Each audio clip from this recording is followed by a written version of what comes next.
Lore accurate reasons behind Lucifer, Gilgamesh, and Pandora. Lucifer. A lot of people go on about how this boss should be an alternate path for Dante and how he would obtain this weapon after defeating him. But frankly, it could not happen based on Burial's name. He is the conqueror of firing hell.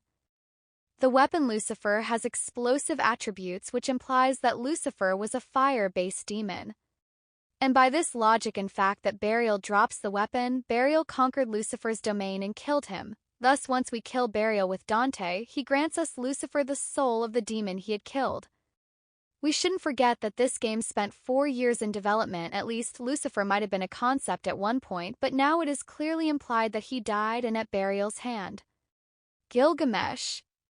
This one requires a bit of expertise in grade school mythology, but nevertheless you can look it up that probably the most famous journey of Gilgamesh is related to the Tree of Life.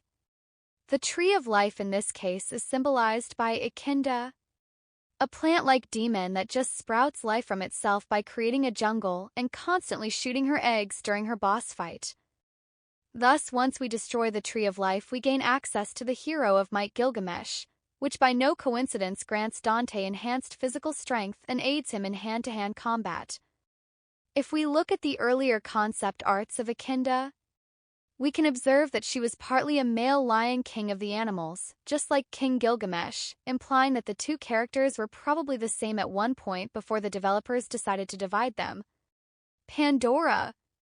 This weapon has probably the most abstract implication and mixes the most mythologies, but nevertheless the names do make sense and what they imply do not contradict with each other. Baal, if you look him up, he is Beelzebub, who is also known for taking the looks of a toad, also is the Lord of Flies, which is often used to imply pestilence, whereas his brother Dagon is the sort of god of grain life which is destroyed by the evil in Pandora.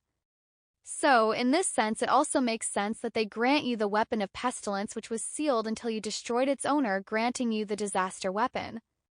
Now, why this is so complicated and not as straightforward as the previous titles in the franchise is a question, but I do have a theory for that too. This franchise was PlayStation only. Sony was not lucky with the launch of PlayStation 3. So the initial exclusive title that might have contained these Layer 1 bosses that everyone seems to be concerned about had to probably be redesigned either because of Nero or the art direction the game has taken, so we now have these more complex Layer 2 bosses.